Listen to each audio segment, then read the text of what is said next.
Out and About TV. Travel, adventure, and RVs. Join Sharon and Tom each week as they travel America in a 30-foot trailer exploring and living the RV lifestyle.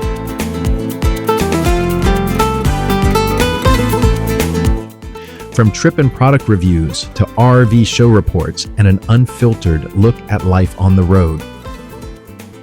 This is the show for you. Welcome.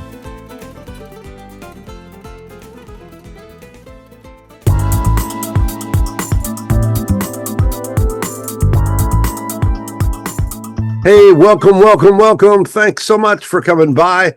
We appreciate it. Pull up a chair and let's talk story about travel, adventure, and RVs. I'm Tom McAuliffe.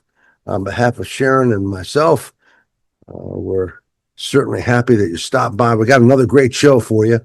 We are up to about 40 shows now. Check them out in the library. We got interviews and product reviews, trip reports. Yeah. And we're giving away t-shirts and ball caps. We've got a live broadcast coming up on Saturday, July the 4th. And that's going to be a special broadcast, so you want to stay tuned for that. And send us an email right there at the Out and About email address. And who knows, you might walk away with a handy-dandy t-shirt or ball cap. We'd also love to hear from you about what you'd like to see for the show. And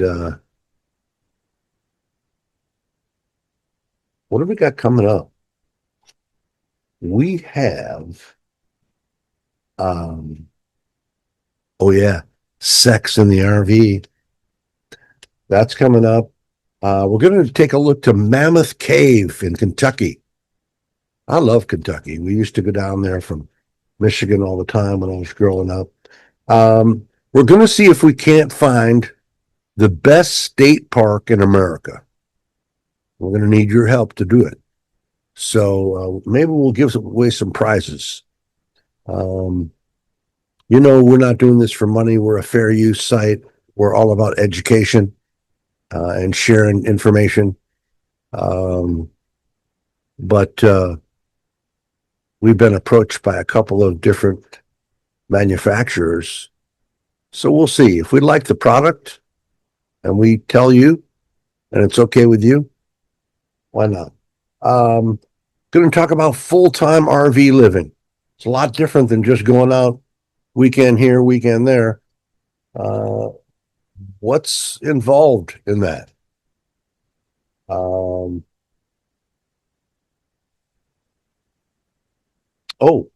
Gulf Shores and the Alabama coast. We took a recent trip there, right around the corner from us, and so we're going to scope that out. We also have an interview coming up with a very interesting gentleman from down under, from Australia, and he knows about water intrusion in RVs and does roofing and other things like that. So that's going to be very interesting to that. Also going to talk a little bit about severe weather and what to do. We're in tornado season now and hurricane season coming up. So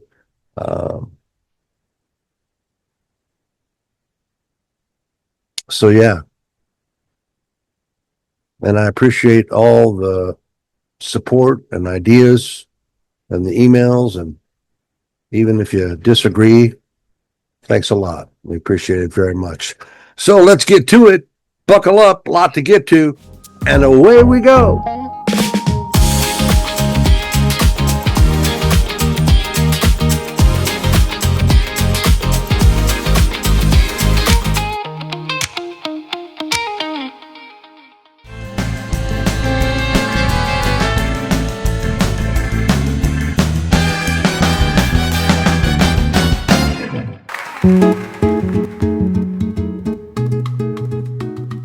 At Out and About TV, we've done the legwork for you. watching, analyzing, and curating the top RV YouTube channels that cover everything from trailers and fifth wheels to vans and mobile homes.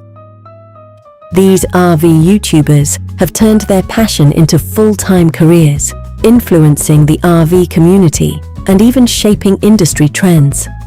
Channels that entertain, educate, and inspire with hosts that have the heart of a teacher. Stop by and we will examine what these channels are covering. And it is more than just entertainment. Just consider out and about your personal digital campfire. For all things RV.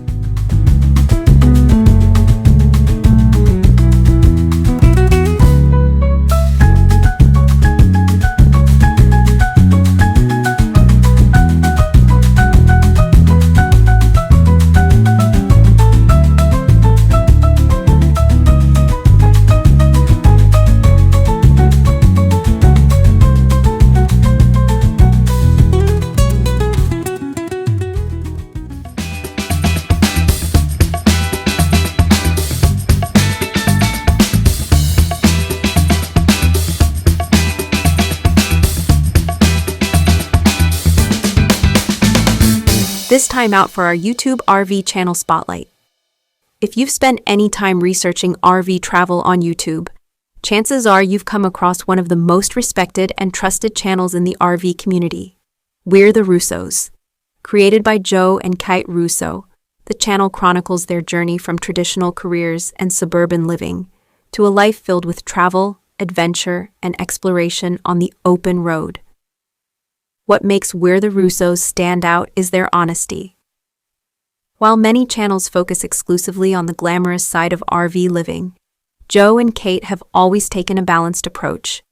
They share the incredible destinations, beautiful scenery, and exciting adventures, but they're equally willing to discuss the challenges, setbacks, and realities of life on the road. That authenticity has helped them build a loyal audience of RVers, travelers, and dreamers who appreciate practical advice delivered without hype or unrealistic promises. Over the years, the Russos have covered virtually every aspect of the RV lifestyle. Their videos explore campground reviews, destination guides, RV ownership, towing, maintenance, trip planning, gear recommendations, relationships, and the everyday logistics of traveling across North America. For viewers who are considering buying their first RV, the channel serves as a valuable educational resource. Joe and Kat have a knack for explaining complex topics in a straightforward and understandable way, making them especially popular with newcomers to the RV lifestyle. One area where the Russos truly excel is trip planning.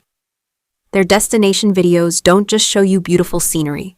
They help viewers understand what there is to see, where to stay, what to expect, and how to make the most of their travels. Whether they're exploring national parks, scenic byways, small towns, or hidden gems off the beaten path, their content is packed with useful information. Production quality is another reason the channel has earned such a strong following. Their videos are professionally shot, thoughtfully edited, and filled with stunning photography and drone footage that helps bring each destination to life. But perhaps their greatest strength is the chemistry they share as a couple. Joe and Kate are engaging, relatable, and genuinely enthusiastic about helping others experience the joys of travel. Viewers often feel less like they're watching a television show and more like they're traveling with trusted friends.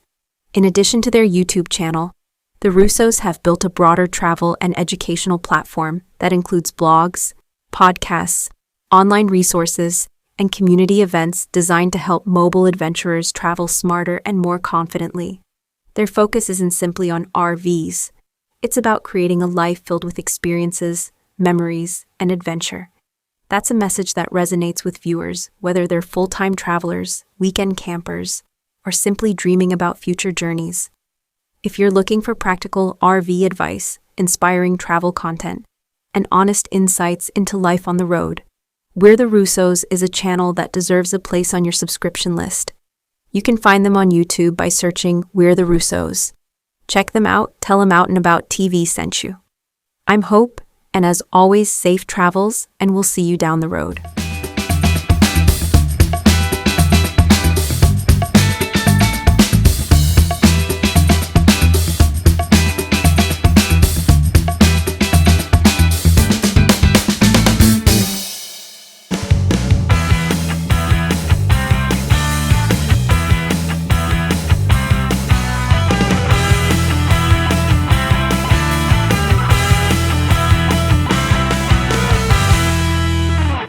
Hey, every week, tune in. We're going to keep cataloging the best in RV channels on YouTube and tell you what they're all about and save you a little bit of time there.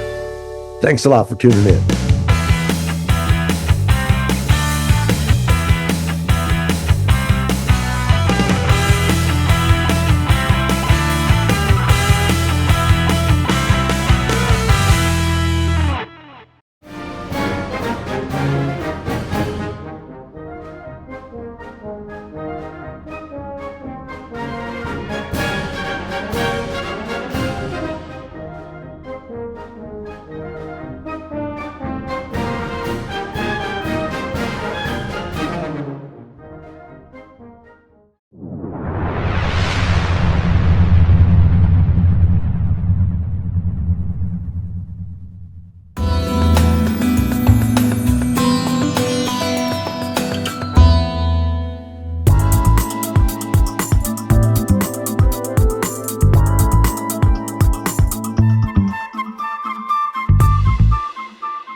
On this week's feature, let's talk about boondocking and give you a basic crash course, Boondocking 101, how to get started. Ever dreamed of camping behind a mountain stream? No, ever dreamed of camping beside a mountain stream? Or maybe overlooking a desert canyon? Or parked on a beach, near a beach, nobody around but Mother Nature? Me too. So it's time to talk about one of the fastest growing trends in RV and camping, in the RV and camping world. So it's time to talk about one of the fastest growing trends in the RV and camping worlds. Boondocking. Boondocking, sometimes called dry camping, is camping without any hookups. No water, no electricity, no sewer. It's just you and your RV and Mother Nature and whatever resources you can bring along. For many RVers, boondocking represents the ultimate freedom. No campground reservations, no crowded RV parks, no neighbors parked 6 feet away, just wide open spaces and plenty of adventure. But if you've never done it before, getting started can sometimes be a little bit daunting. So today, we're counting down 10 tips to help you become a successful boondocker. Now, we're not talking about mooch-docking, where you're parking in your buddy's driveway or backyard and hooking up to his electrical supply. That doesn't count. So let's get started on your road to becoming a successful boondocker. Tip number 10, start small. You don't need to disappear into the wilderness. What was the name of that kid who went to Alaska and Edge of Darkness or Edge of Wilderness or something? And he wound up living in a bus and starving to death. Yeah. Try spending just a night or two out, let's say, at a local park, local campground maybe, local state park with no hookup. Don't hook up. Like in my community, we have a free campground. And a lot of communities actually do, but you got to ask. There's 20 acres set aside over there where you can go and disperse camp, as they say. So it's important that you learn all your RV systems backwards and forwards. You need to do that before heading into the backcountry. So spend a night or two, don't hook up, go to a state park, and get the lay of the land. Tip number 9, know your batteries and your power consumption. What does it take for you to live every day? How much lights do you need? Do you run a CPAP machine? Your battery bank is your lifeline when boondocking. It powers your lights, your water pump, your fans, your electronics. Learn how much power you use every day and monitor your battery levels correctly. Number 8, conserve water. Fresh water becomes precious, especially when you're camping off grid. Take shorter showers. You know a Navy shower, right? 3 minutes, boom, boom. Don't let faucets run unnecessarily. That's a non-brainer. Wash dishes efficiently. Many experienced boondockers can stretch a tank of fresh water far longer than any newcomer. Tip number 7, on the road to becoming a good boondocker, manage your waste tanks. When boondocking, there's no sewer hookup and no dump waiting for you.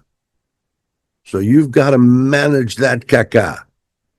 Keep an eye on your gray and blank tank levels, as well as your fresh water, and plan ahead so you're not forced to break camp unexpectedly because your tanks are full. All right, tip number 6, bring more power than you think you'll need. I say double. Bring twice as much power as you think you're going to need. Many first-time boondockers underestimate their electrical usage. Portable solar panels, roof-mounted solar systems, generators, lithium batteries can dramatically extend your stay, but you got to know how much power you're using. Tip number 5, download all maps ahead of time. You might not have internet access out there, and you're going to need a good map. Cell service can be pretty spotty or non-existent, so download all your maps. And GPS navigation is great until you lose the signal. Number 5, always arrive to your site before dark. Trying to find a campsite after sunset is a recipe for frustration and disaster. Give yourself plenty of daylight to scout locations and safely maneuver your rig.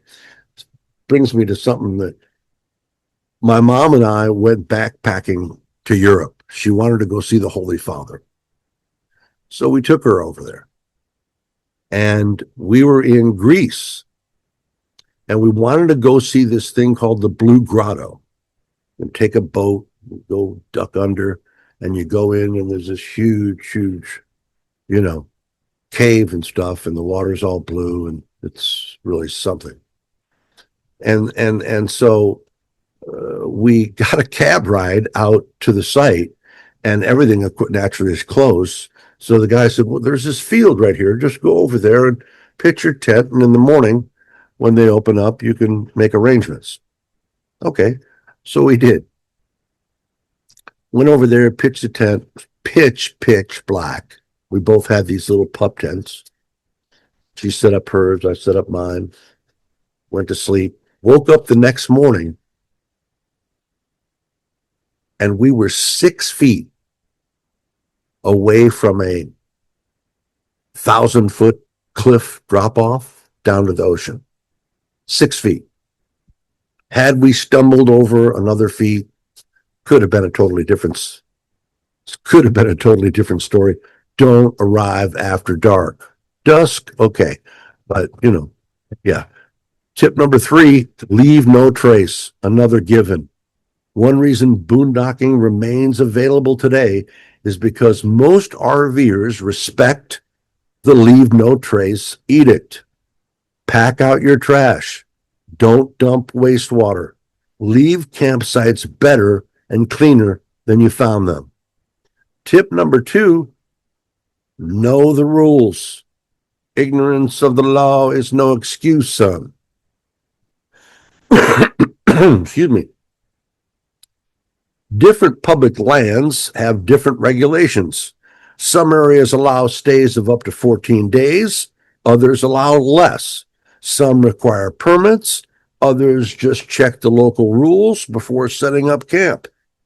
It is your responsibility, not theirs, for you to know the rules and to follow them. And our number one tip to being a successful boondocker: practice self-sufficiency. Saw a great t-shirt the other day. It said, "No one is coming, ... And that's really something to take to heart. Ain't nobody coming to save you out here. Even if they wanted to, it would take them a day and a half to get here. Practice self-sufficiency. The best boondockers learn to be resourceful managers. They know how much water they have, how much power they use, and how long they can comfortably stay off grid. They know how to manage their resources. The more self-sufficient you become, the more freedom you'll enjoy.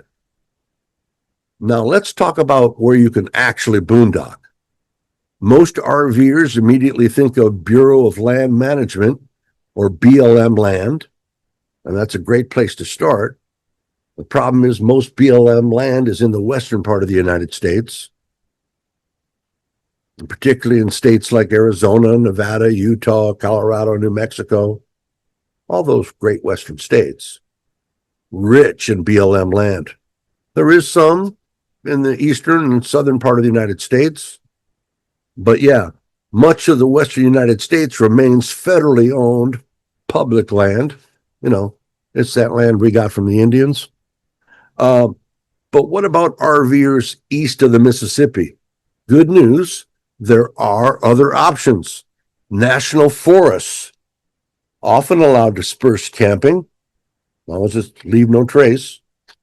And some wildlife management areas also allow dispersed camping. And many counties offer primitive camping or low-cost camping, and certain cities also welcome overnight stays. And don't forget, back in episode 19, I think it was, Corps of Engineer campgrounds. Those properties sometimes include primitive camping opportunities and are right near a body of water of some kind. There's also Harvest Host, which allows you to boondock at interesting locations, farms, museums, wineries. And as I recently discovered, some counties operate beautiful public campgrounds that are completely free. And I mentioned that. One local site near me sits right on the river. It's got showers, a bathhouse. And when I was there, about 20 campers were hanging out. If you can always go swimming in the river, the Blackwater River. The challenge is finding these hidden gems. And that's where apps like Compendium, iOverlander, Free Roam, The Dirt, RV Life, they can help uncover thousands of free and low-cost camping locations across the country. Unfortunately, there still isn't a single nationwide clearinghouse listing of every county-owned free campground. Maybe somebody should do that and take that for action. You could actually research that and create a national list of every free or low-cost city or county campground in America. If I was only 20 years younger.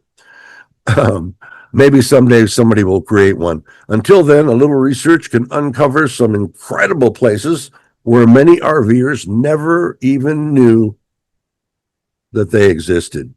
Boondocking isn't just about saving money. It's about freedom, solitude, and discovering places far beyond the reach of traditional campgrounds. Make it our secret, yeah? And once you try it, don't be surprised if boondocking becomes your favorite way to camp. Join our further discussion on our Facebook page. I'm Tom for Out and About TV.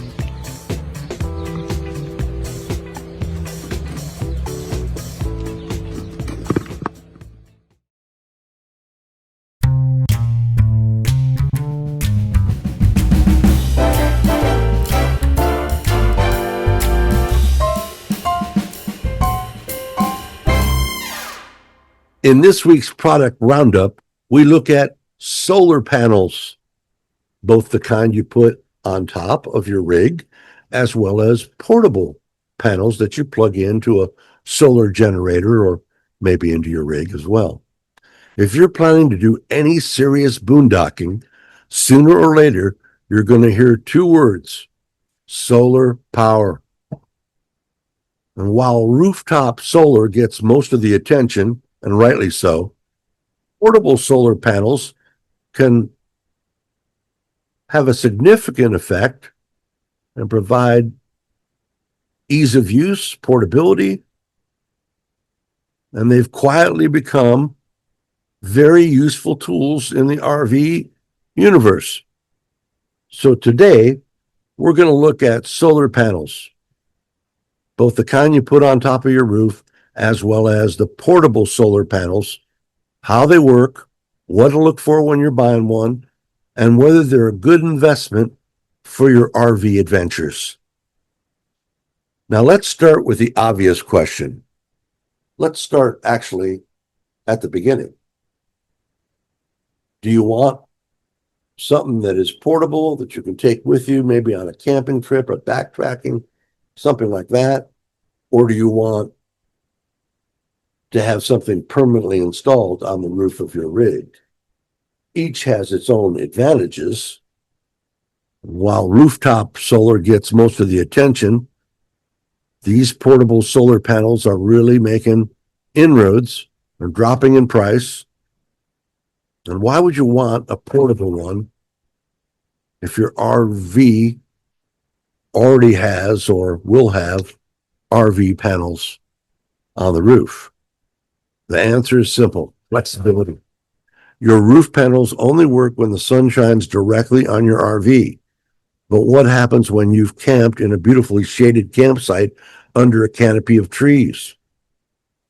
Your RV stays cool, but your roof panels aren't generating any power, or very little. Portable solar panels solve that problem. You can park your RV in the shade, go out to where the sun is shining over there, and put down your portable panels and your little solar power generator, power that puppy up, tap off the tank or top off the tank.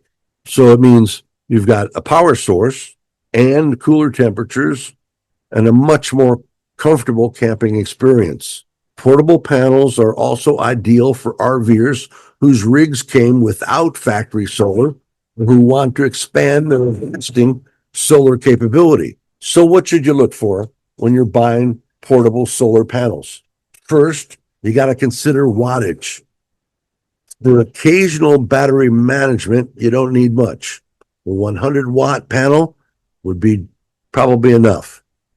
For most RVers, however, a 200-watt portable system is a better starting point. If you're running multiple batteries, a residual refrigerator, a residential refrigerator, laptops, Starlink, or other electronics, you may want 300 to 400 watts or more. Second, pay attention to portability. Are they easy to fold up and carry? Many modern Panels fold like a suitcase and include carrying handles, and some weigh less than 20 pounds, while larger systems weigh about 40.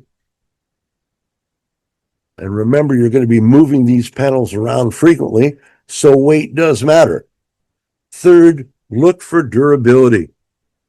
RV life can be hard on equipment. You'll want weather-resistant construction, sturdy kickstands, keep them up off the ground, quality cables and rugged connectors. You need something that's going to survive years of travel. And fourth, consider efficiency. Higher quality panels generally produce more power in low light conditions and perform better during cloudy weather or early morning and late afternoon hours. Now let's talk about one of the biggest questions that RVers ask. Can you simply connect these portable solar panels to the solar system already installed in your RV? In many cases, yeah. Some of them even have an external port on the side of your rig that you just plug in right there. Many modern RVs include solar prep points, and these little ports that make connecting portable panels extremely easy. Other systems may require adapters, extension cables, or additional charge controllers. The key is making sure that the voltage and connectors are compatible with your existing solar setup. If you're unsure, check with your RV manufacturer, your dealer, or your solar installer before plugging anything in. Now let's talk about dollars and cents. Entry-level 100-watt portable panels typically start around $100. Quality 200-watt folding systems generally fall in the $200 to $400 range. Premium portable systems from companies like Jackery, EcoFlow, Renology, Bluetti, and others cost considerably more, but depending on output and features, can be a better investment. Now, here's the good news.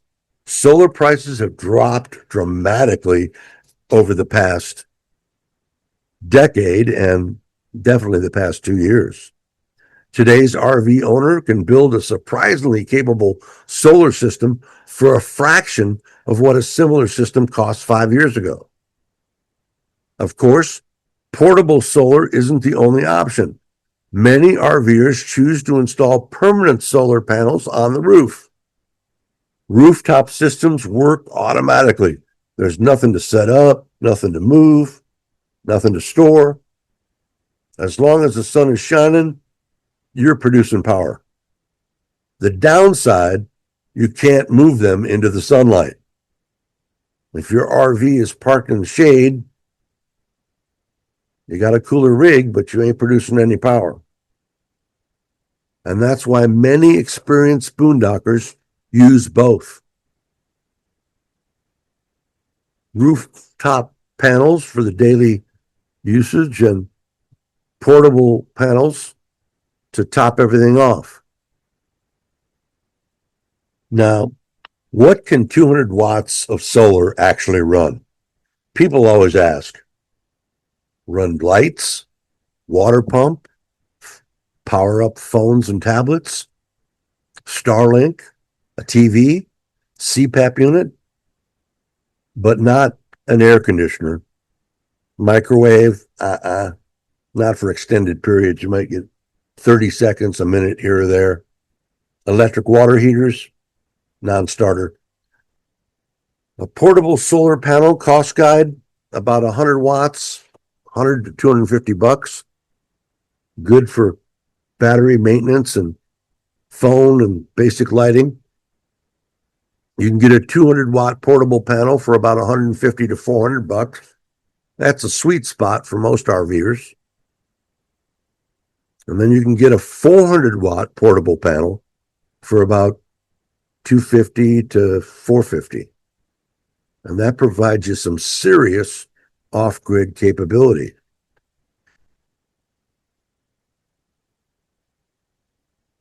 The reality check, the good news is that solar panels have become surprisingly affordable and are becoming essential equipment. A decent 200-watt portable solar panel can often be purchased for less than $300. And the expensive part isn't the panel, it's getting it installed and hooked up to the right controller and getting it dialed in. In fact, many RVers will tell you buy your batteries first and then your solar panels and controller. If you're just getting started with boondocking, don't feel like you need a $5,000 solar panel system. Get something small. Start small. Buy yourself one of those little $500 Jackery solar. So it comes with a couple solar panels and a little solar generator. Yeah. If you got a CPAP machine, see if your insurance company will cover having that Jackery, because you've got to have a power source for your CPAP. It's a medical necessity. So the thing about these solar panels, these permanent install solar panels, is they're lightweight. You can mount them almost everywhere. The flexible ones, are really cool as well. Some installations, you don't have to drill anything. And heat is the enemy. Those flexible ones that bend and flex and everything, glue right to the solar panels, like to be able to get rid of the heat. They like some air circulation around them. That's why they're called to be installed, an inch above the roof so that air can circulate, help dissipate the heat.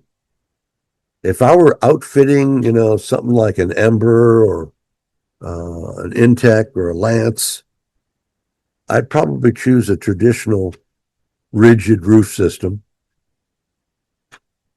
and then have a portable folding panel for additional flexible solar panels. Look futuristic and everything, but many RVers discover that they have heat issues. When you're sitting by your campfire near a babbling mountain brook with not a power pedestal to be found, you'll be glad you had a good solar system and a good solar panel. Until next time, safe travels and happy camping.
Pack up your bags and troubles.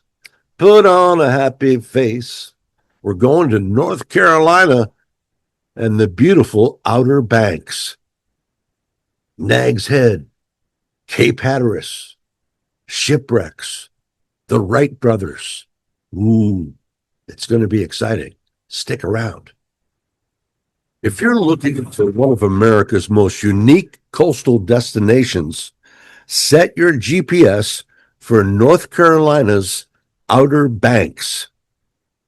Stretching more than 200 miles across the Atlantic Ocean, the Outer Banks, or simply OBX, as the locals call it, is a chain of narrow barrier islands known for spectacular beaches, maritime history, fresh seafood, and some of the most beautiful scenery on the East Coast. Way back after I got out of the Navy, I spent about 6 months traveling in and around that area, the Albemarle Sound. Yeah, it's absolutely gorgeous. I think what makes the Outer Banks so special is that much of the area remains surprisingly undeveloped. You could walk on the beach there and not see anybody for miles and for a day.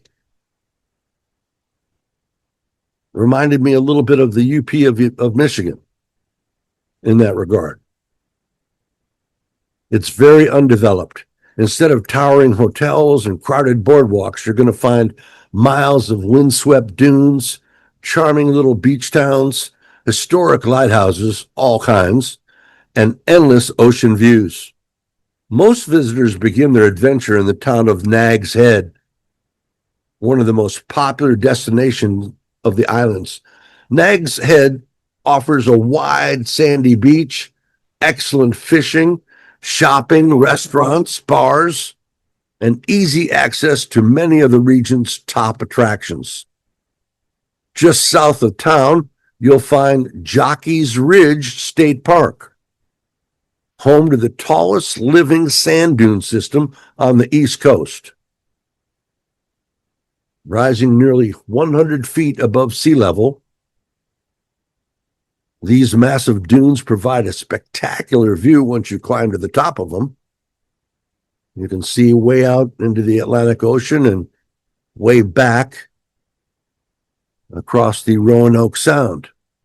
It's also one of the nation's most popular locations for hang gliding and kite flying. A few miles north, you'll discover one of America's most important historic sites, unfortunately little known, the Wright Brothers National Memorial in Kitty Hawk. It was there on December 17th, 1903, that Wilbur and Orville Wright achieved the world's first successful powered flight. Visitors can stand on the exact ground where aviation history was made and follow markers that trace the path of those first historic flights. The memorial itself sits atop a large hill overlooking the coastline and offers breathtaking views of the surrounding area. For aviation enthusiasts, it's a must-see destination and a reminder that one of humanity's greatest achievements began on a remote beach in North Carolina. History buffs will also enjoy visiting nearby Roanoke Island, home to the mystery of the lost colony. Established in 1587, the colony vanished without explanation, creating one of America's oldest unsolved mysteries. I've read a little bit about it. It's fascinating. Further south, you'll find some of the Outer Banks' most iconic landmarks, its lighthouses. Cape Hatteras Lighthouse is perhaps the most famous. Standing at 198 feet tall, it is the tallest brick lighthouse in the United States. Its distinctive black and white spiral pattern has become a symbol of the North Carolina coast and a favorite subject of photographers. The Outer Banks is also home to world-class outdoor recreation, surfing, kayaking, paddleboarding, fishing, beachcombing. What's that thing where they hold the kite and yeah. Anglers come from around the world hoping to land red drum, bluefish, flounder, and other prized catches. Wildlife enthusiasts should keep an eye out for dolphins just offshore and famous wild horses. They're descendants of Spanish horses, and there's still a couple of herds around. And yes, RVers will find plenty to love here as well. Numerous campgrounds and RV parks are scattered throughout the islands, many offering oceanfront or soundside camping.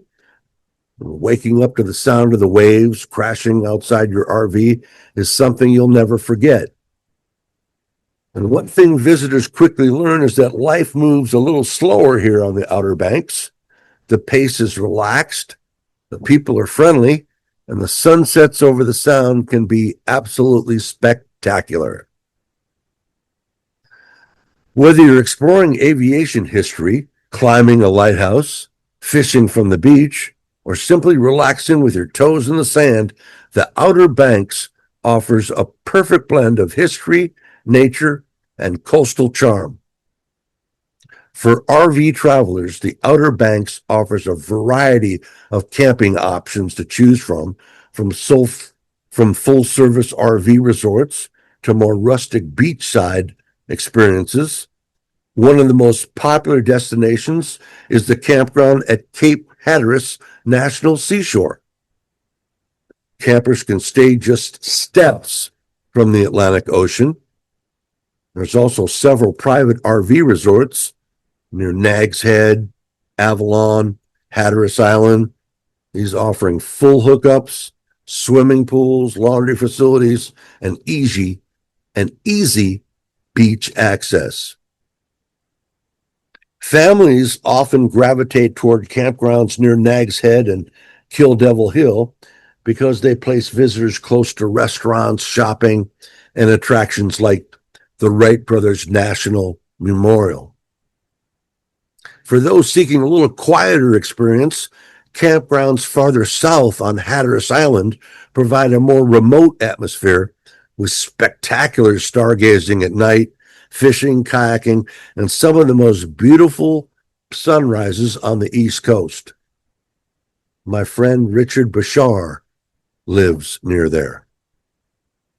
He's a great guy, and his dad was a tobacco farmer, and he now raises organic lettuce for all the restaurants in Virginia Beach and Norfolk. Interesting.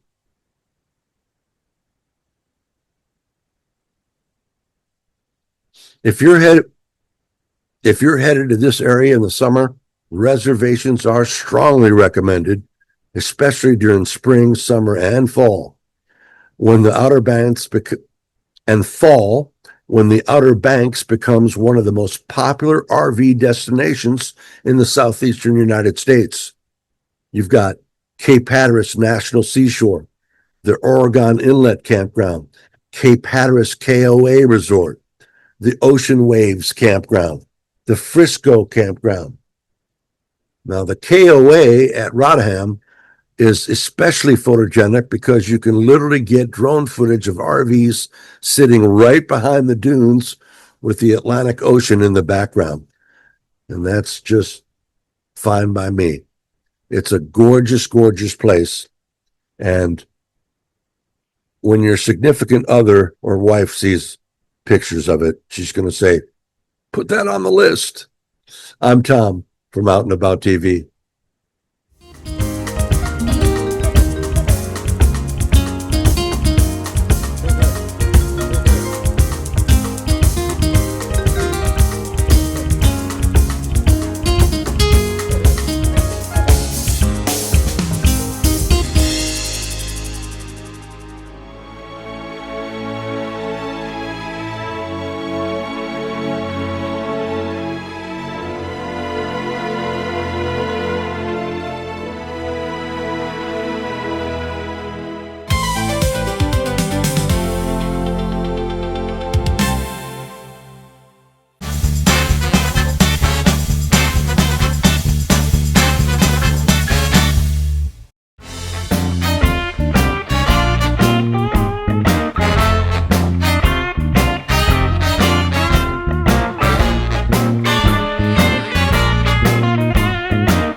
thank you very much for coming by. We really appreciate it.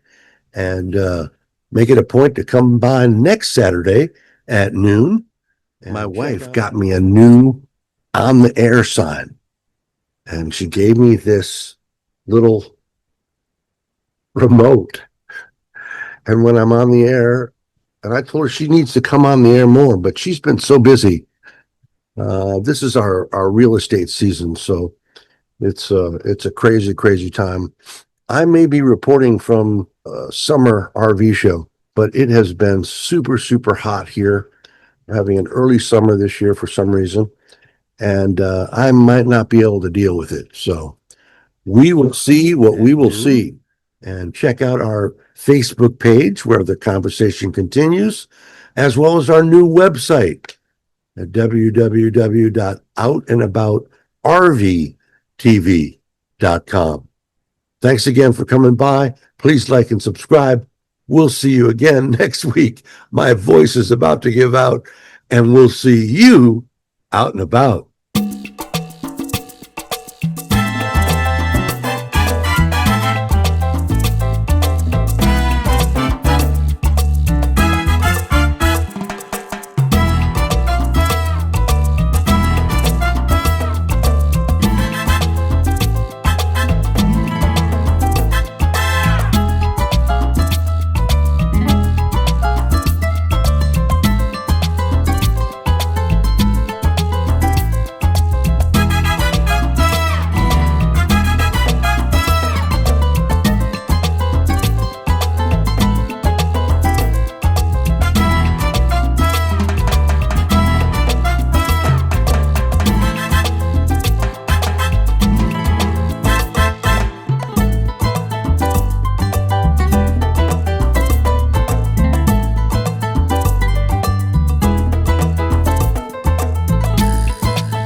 House.